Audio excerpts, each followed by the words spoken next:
meeting, we discussed the problem of integrated housing, and we found out that almost 1,700 Negroes are moving into Los Angeles a month. By 1970, there'll probably be 1 million Negroes in this city. And I know that people are concerned about this. They may not talk about it very often, but I certainly heard them shudder in church when he said there would be 1 million Negroes in Los Angeles. We shudder because we're saying, in essence, the majority of these people are not like we are. And we felt that maybe some of us felt we left the South because we were getting away from this problem. We are part of this exodus, too. But we are a little maybe embarrassed by the fact that here we're going to have a mass element come in that's going to create a tremendous social problem in the community to which we find a great deal of difficulty in relating to. Why do I sound like a do-gooder? Because I really am not, and I'm somewhat of a snob.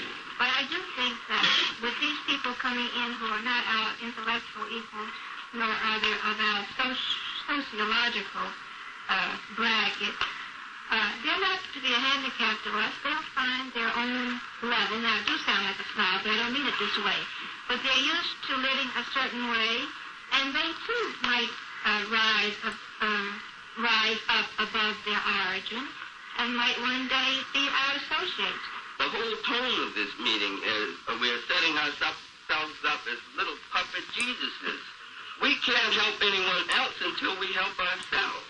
The Negro has had two professions, his own medicine, dentistry, law, or psychiatry, and he's had the profession of being a Negro.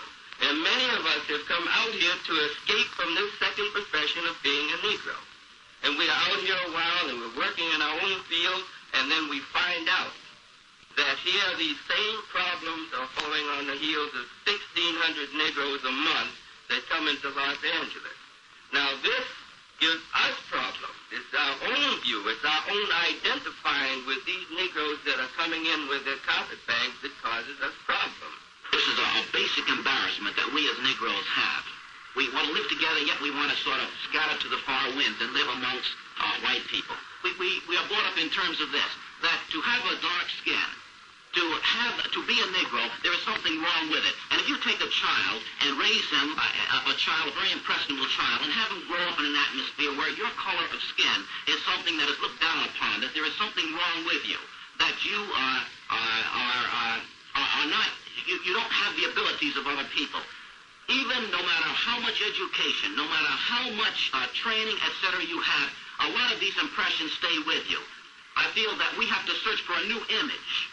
When I wake up in the morning, I don't look in the mirror and say, you are a Negro, therefore you will face life in a certain way. I see myself as a person, just like all the people that I work with and the children that I deal with.